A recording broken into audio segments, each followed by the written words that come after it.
Okay, Year 9. Today we move on to similar figures. Now, first of all, we better get a definition of what similar figures are.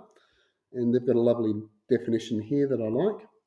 Similar figures have the same shape, but not necessarily the same size. So to write that as a definition, and you need to make your own notes here, here's my definition of it. Similar figures are the same shape, but a different size. If similar figures were the same shape and the same size, they would be congruent. Uh, and I know that you can have similar figures that are congruent, so you could just say not necessarily the same size, but it's up to you. Now, how does that help us? Now, we use similar figures a lot, particularly when we make models or build things that are either bigger or smaller, or paint things that are bigger or smaller. So imagine if you're doing biology and you draw a sketch of a cell, well, of course, that would be drawing it bigger as an enlargement. Or if you're an architect and you made a model of a building that you were going to construct, well, then you're making something smaller. So it's quite a useful element of mathematics. Now, when we talk about shapes and similar shapes, we can make things bigger or we can make things smaller. And they're going to use words like enlargement, and we're going to talk about scale factor. And scale factor is the size by which you make something bigger or smaller. So they talk about uh, similar figures having matching angles, and that's important because we're talking about mainly 2D shapes. All the angles will be equal, and all they use the word matching. I would prefer to use the word corresponding. All the corresponding sides are in the same ratio. You use proportion. And that ratio is the scale factor. Right? They go on to do this, but I'm going to show you a way to get around that. So let's move on to the questions that we're going to do. And we're only going to do one, which is question 7. It's a very easy day today, very easy lesson. So they tell us that these shapes are similar and they want us to go through this method. Now, I'm going to do 2 questions using this method, but then I'm going to show you a different one. And trust me, if you hang on for the different method, it's much better.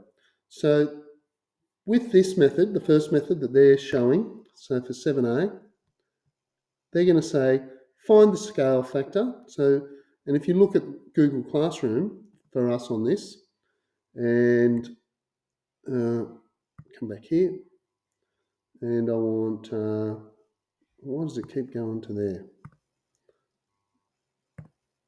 So if you go to Google Classroom and you have a look at our Google Classroom, and you'll see that I write it up. There are 2 methods for doing this. Come on, let me see it. And so, and you can see down here, we're only doing question 7. Find the scale and multiply and divide, or use an algebraic equation. So they're the 2 methods we're going to do. So here we go. I'm going to do their method first. So to find the scale factor, and I'm only going to write this once. After this, I'm just going to write SF. I always put the larger side over the smaller side. So I'm looking down here at 7a, and I've got to find 2 corresponding sides. And I go, 20, that corresponds to that y. It's so important to get the right ones. 7, that corresponds to that x. But 10 corresponds to that 5. So I write the scale factor as 10 over 5. So my scale factor is 2, which tells me that the second figure, the bigger figure, is twice as large as the smaller figure. And once I've got the scale factor and I want to find x, We go, oh, x is going to equal, well, what side corresponds to x? And it's the 7. So it's 7, and I multiply by the scale factor of 2, and I get 14, whatever units they're in. Now, to do the other way, if I've got a smaller one, and I'm just getting my answers up here, so I've lost them anyway, it doesn't matter. To find y, okay, so I look at y, and it corresponds to the 20. So I go, oh, 20, but I'm getting smaller. So I divide by the scale factor, and I get 10. So that's all you've got to do. Find the corresponding side, find the scale factor, and then either multiply or divide. So that's pretty easy. So I'm going to go to the last question now, because that's the only other one I'm going to do using the scale factor. After that, I'm going to do something different. So over here, so first of all, I need to find the scale factor. So I find two corresponding sides, and I always prefer to do the big one over the smaller one. And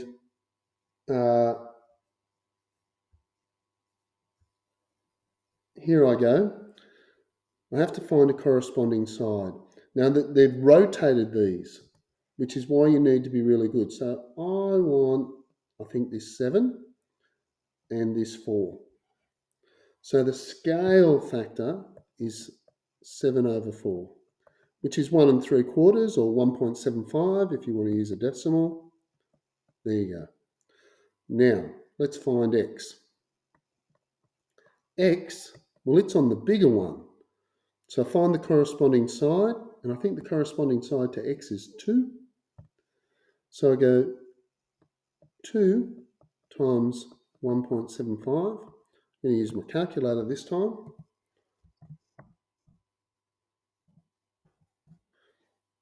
Oops. And I get 3.5. And that's right. And now I go y.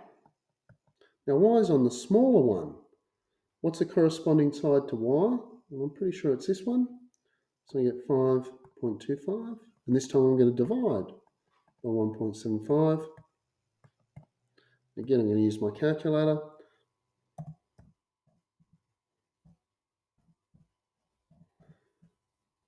And there I get my answer. So that's using scale factor. I would prefer to use a different method. And this is a method that I reckon you should also use because you're pretty good at mathematics. So if I was doing 7a, I would write an equation. And whenever I write an equation and I'm trying to say, so if I'm trying to find that x, I always write the pronumeral on top. So I go x. And then I look at the corresponding side in the other figure, and it's a 7. So x on 7 equals, and then I look for the two corresponding sides going the same way.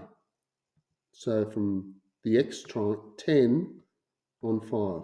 So can you see what I've done? I've gone x on 7 is the same as 10 on 5 because all the sides are in ratio. And then all I have to do is multiply that 7 across.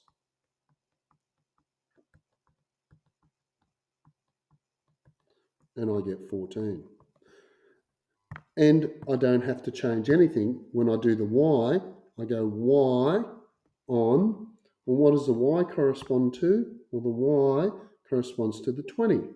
So y on 20 equals, now this is where you've got to be smart. I go back 5 on 10. And then I multiply that 20 across.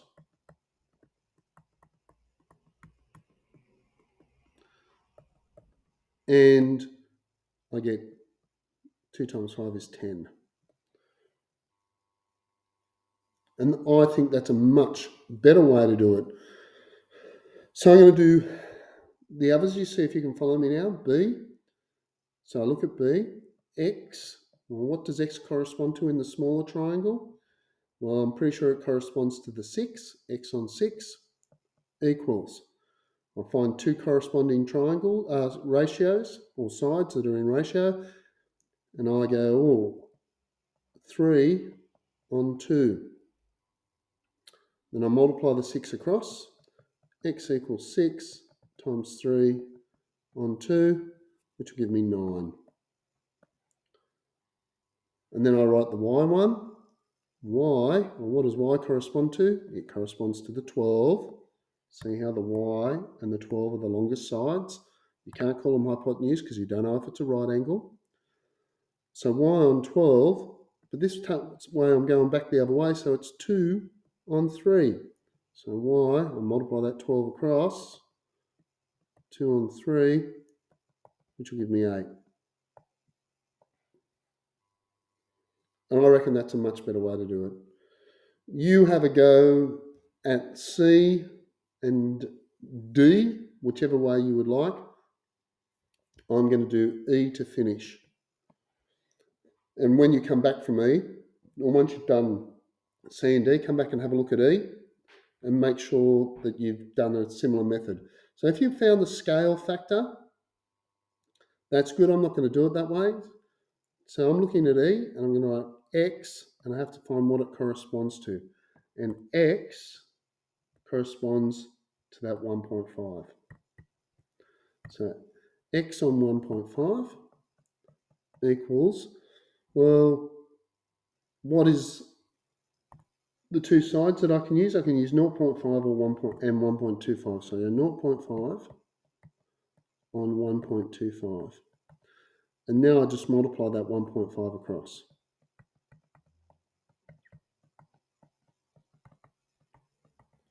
I'm going to use my calculator for this. So 1.5 times, and I'll use a fraction. Oops, too many fractions. 0.5 over 1.25. Get 0.6. Now I'm going to find y. I go y over, and I look back. What does y correspond to? Well, y corresponds to 0.8. Can you see that? There's my y, there's my 0.8. So y over 0.8 equals, but this time I'm going the other way, so it's 1.25 over 0.5. Get rid of that 0, it looks like a 6. Okay, so now I'll multiply that 0.8 across. And again, I go to my calculator. So I'm just going to use the back arrow.